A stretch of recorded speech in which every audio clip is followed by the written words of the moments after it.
नमस्कार दर्शकों, मैं डॉक्टर विशाल रामपुरी। मैं एक board certified plastic, cosmetic and hair transplant surgeon हूँ। मैं फाउंडर डायरेक्टर हूँ Siyasha centre for advance cosmetic surgery का, जो कि भोपाल मध्य प्रदेश में सिचुएटेड है। गंजापन, बॉल्डनेस, ये बहुत कॉमन समस्या है और इस बॉल्डनेस को या गंजेपन में दोनों ही आते हैं, मेल भी आते हैं, फीमेल्स भी आते हैं। तो हमारे पास दोनों ही तरीके उपलब्ध हैं। नॉन सर्जिकल में हम PRP करते हैं, GFC करते हैं, एक्सोसोम्स करते हैं, प्लांट बेस्ड, एनिमल बेस्ड, दोनों टाइप के एक्सोसोम्स करते हैं। साथ में हमारे पास LED लाइट की भी फैसिलिटी उपलब्ध है। तो सारे एडवांस ट्रीटमेंट हम नॉन सर्जिकल प्रोवाइड करते हैं। मैं काफ़ी समय से हेयर ट्रांसप्लांट सर्जरी कर रहा हूँ, काफ़ी सारे क्लाइंट्स हैं। आप अगर मेरा YouTube चैनल देखेंगे तो आपको उसमें काफ़ी सारे रिजल्ट्स भी मिल जाएंगे, टेस्टिमोनी मिल जाएंगे। उसके बाद जो होता है ब्लड इन्वेस्टिगेशंस, उसमें हम देखते हैं कि क्या कमी है, किस कारण से बॉल्डनेस है, उसको हम फ्यूचर में हम क्या कमी को पूरा कर सकते हैं ताकि जो हेयर ट्रांसप्लांट किया है वो रिजल्ट्स अच्छे हों। तो हम एक डेट डिसाइड करते हैं और उस डेट पे हम पेशेंट को सुबह अर्ली मॉर्निंग बुलाते हैं, करीब 8-9 बजे के समय। पेशेंट को बोलते हैं शावर लेके आएँ। जब पेशेंट आता है उसके फ़ोटोग्राफ्स लिए जाते हैं, मार्किंग की जाती है, हेयर लाइन डिज़ाइन की जाती है according to patient choice. Area mark किया जाता है, कहाँ कितने हेयर ग्राफ्ट लगेंगे उसका कैलकुलेशन किया जाता है। फिर डोनर एरिया को देखा जाता है।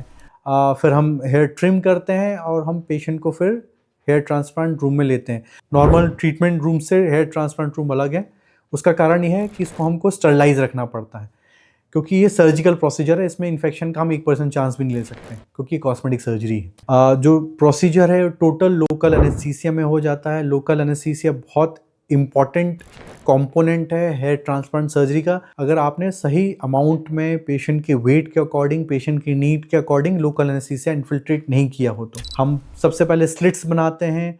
उसके बाद हम डोनर एरिया से हेयर हार्वेस्ट करते हैं। अब हम सबसे ज़्यादा जो कॉमनली परफॉर्म करते हैं सर्जरी वो है फॉलिकुलर यूनिट एक्सट्रैक्शन, जिसको FUE बोलते हैं।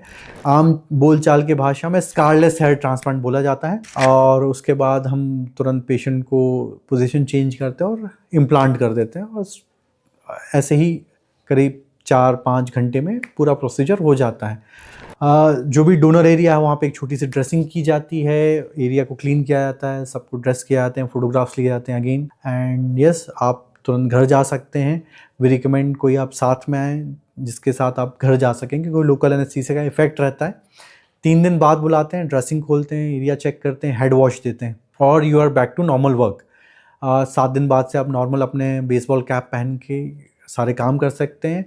वी डू नॉट रिकमेंड कोई भी बेड रेस्ट, कोई भी rest after hair transplant surgery. कुछ इंस्ट्रक्शंस दिए जाते हैं कि आपको डोनर एरिया को कैसे मेंटेन करना है, ट्रांसप्लांटेड एरिया को कैसे मेंटेन करना है। मेडिकेशंस दी जाती हैं, कुछ एंटीबायोटिक्स होते हैं, पेन किलर्स होते हैं, सूजन की दवा होती हैं जो 5 से 7 दिन के लिए होती हैं। कुछ मेडिकेशंस लंबे चलते हैं जो कि हेयर रीग्रो करने में मदद करते हैं। पेशेंट्स को प्रॉपर फॉलोअप इंस्ट्रक्शंस दिए जाते हैं। यूजुअली जो हमारा पहला फॉलोअप वो 3rd डे पे होता है, देन हम 7 डे, 2 वीक्स ना मंथ पे फॉलोअप के लिए बुलाते हैं। रेगुलरली फिर मंथली इंटरवल पे वी सजेस्ट कि पेशेंट हमारे पास आता जाए, ताकि हम इसके रिजल्ट्स को मॉनिटर कर सकें, उसके रिजल्ट्स को डॉक्यूमेंट कर सकें। तो ऐसे ही और अवेयरनेस वीडियोस और जानकारी के लिए आप मेरा YouTube चैनल को प्लीज़ सब्सक्राइब करें, फॉलो करें, वीडियो को लाइक करें। आपके मन में कोई सवाल हो तो आप पूछ सकते हैं। आपको पर्सनल मुझसे बात करनी है तो ये दिए गए नंबर पे you can contact me. You can follow me on my Instagram and Facebook channel. Thank you so much.